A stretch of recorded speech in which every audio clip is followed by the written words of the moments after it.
ሊወርድ 15 ደቂቃ ሲደርስ በቃ ወርጃለሁ 15 ደቂቃ ነው የቀረኝ ብሎ በአደጋ ከተከሰከሰ በኋላ ሰዓቱ ሲታይ ከ15 ደቂቃ በፊት ቴክስት ልኮ ነበር ደርሻለሁ። ከ15 ደቂቃ በፊት ግን ሞቷል። አለው ማለት የሚችለው ማን ብቻ ነው? ማን ብቻ ነው? ከአዳማ ወደ አዲስ አበባ እየሄድኩ ነው፣ እግዚአብሔር ቢፈቅድ። ማን ቢፈቅድ? ከአዳማ ወደ ወለንጭት እየሄድኩ ነው፣ ወደ አሰላ እየሄድኩ ነው። ማን ቢፈቅድ? ወደ ዝዋይ እየሄድኩ ነው። ማን ቢፈቅድ? ማታ ተኝቼ ጠዋት እነሳለሁ። ማን ቢፈቅድ? አልጋ ላይ ተገለባብጦ ጠዋት መተኛት ቀላል ነገር ነው እንዴ? አንተ ተኝተህ እኮ የነርቭ ሲስተም፣ የደም ዝውውር፣ ያተነፋፈስ ስነ ስርዓትን ማን ነው የሚቆጣጠረው? ማን ነው የሚቆጣጠረው? ስሙ የተመሰገነ ይሁን። ስለዚህ ዝም ብለህ ከመሬት ተነስቶ እኔ አለው አይባልም። አለው ማለት የሚችለው እግዚአብሔር ብቻ ስለሆነ፣ አለውም ካለ ያለው እሱ ብቻ ስለሆነ፣ ያለም የሚኖርም ስለሆነ፣ ሰው ግን አለው ብሎ መናገር አይችልም። ማታ ከተኛ ጠዋት ላይ ይነሳ ይችላል። ሰውነት ስላለው አለው ማለት አይችልም። አይታችኋል አይደል? 7 ዘመን ሙሉ ከአንገቱ በላይ ማሽን ውስጥ ገብቶ የኖረውን ሰው። እኔ በጣም የሚገርመኝ እንደው እጅ ያላችሁ ሰዎች አላችሁ፣ አይን ያላችሁ ሰዎች፣ ሕያው እግዚአብሔር ምስክሬ ነው፣ ከዚህ በላይ ሀብቴ። አይንም የሚያይ ከሆነ ጆሮክ የሚሰማ ከሆነ እግር የሚራመድ ከሆነ ሰውነት ምግብ መቀበል የሚችል ከሆነ ይሄ እጅ የሚንቀሳቀስ ከሆነ እዚህ የጀርባ ነርቭ ሲስተሞች የሚሰሩ ከሆነ እግዚአብሔር ይመስገን። ማን ይመስገን? እቺ ጣት እንደዚህ ተዘርግታ እንደዚህ የምትታጠፈው ማን ሲፈቅድ ብቻ ነው። ያልተያዘ ሰው አያውቀው። እኔ ብዙ ምስኪኖች ያውቃል። በጣም የሚያስደነግጥ አዲስ አበባ ላይ የ400 ሚሊዮን ብር ቤት ውስጥ ነው የሚኖሩት። ቤታቸው የ400 ሚሊዮን፣ እነሱ የሚኖሩት ሆስፒታል ነው። በጣም የሚያስደነግጥ የ30 ሚሊዮን ብር ኒሳን ፓትሮል ገዝተው እነሱ የሚሄዱት በዊልቸር ነው። ስለዚህ በእግራችሁ ከሄዳችሁ እግዚአብሔር ይመስገን። ማን ይመስገን? ተከራይተህም ቤት መኖር ከቻልክ እግዚአብሔር ምስክሬ ነው፣ እግዚአብሔር ይመስገን። ህመም ራሱ ከተሰማችሁ ጨጓራም፣ ጉበትም፣ ካንሰርም፣ ደም ግፊትም ካለ እግዚአብሔር ይመስገን። ለምን? ህመሙ ራሱ የተሰማክ የስጋ ደዌ በሽታ ስለሌለብን። ጤነኛ ካልሆንክ ህመሙ አይሰማህም። ህመሙ ራሱ እንዲሰማ ጤነኛ መሆን አለበት። ስለዚህ ማን ይመስገን? በትንሹ ነገር ደግሞ እግዚአብሔር ይመስገን ያላለ ሰው ዓለምን ሁሉ ቢገዛ እግዚአብሔር ይመስገን አይል እና በተዘጋው ደጃፍ ገብቶ የሰላሙ ጌታ እርሱ የሰላም አባት ሰላም ሰጪም ስለሆነ ሰላም ለእናንተ ይሆናል። ወገኖቼ ሰላም በለኝ ካላችሁት እመኑኝ፣ የእግዚአብሔር ሰላምና የዓለም ሰላም የለም። ሰላም ማለት የጥይት ድምፅ ሳይሰሙ መኖር ማለት አይደለም። ጦርነት መካከል ሰላም ያላቸው ሰዎች አሉ። ምንም የሌለ ቦታ ላይ ደግሞ ሰላም የሌላቸው ሰዎች አሉ። ሰላም ማለት የውስጥ ሰላም ነው። ያን የውስጥ ሰላም የሚሰጠው ማን ነው?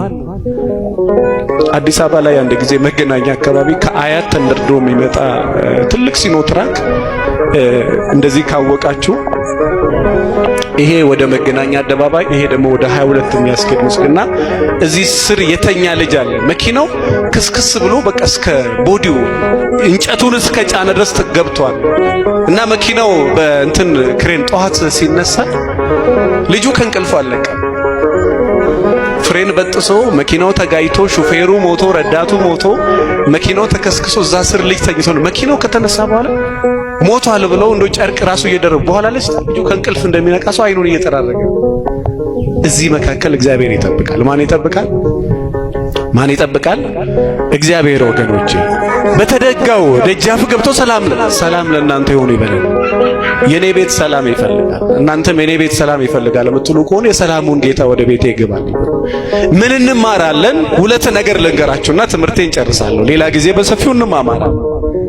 ለነሱ ደጆቹ ተዘጋግተው እያለ ጭር ባለ ሰዓት፣ በችግር ጊዜ፣ በመከራ ቀን ጥራኝ እንዳለው ፈርተው ሳለው ደንግጠው ሳለው ምንም ደስ የማይል ሁኔታ ላይ ያሉ የክብር ጌታ መድኃኔዓለም ኢየሱስ ክርስቶስ ግን በምናቸው ቆመ?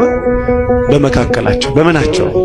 በመካከላቸው ወገኖች እንደው በጣም ብዙ ተናግራችሁ አውርታችሁ የሰለቻችሁ የደከማችሁ ሰዎች አንድ ነገር አስተውሉ።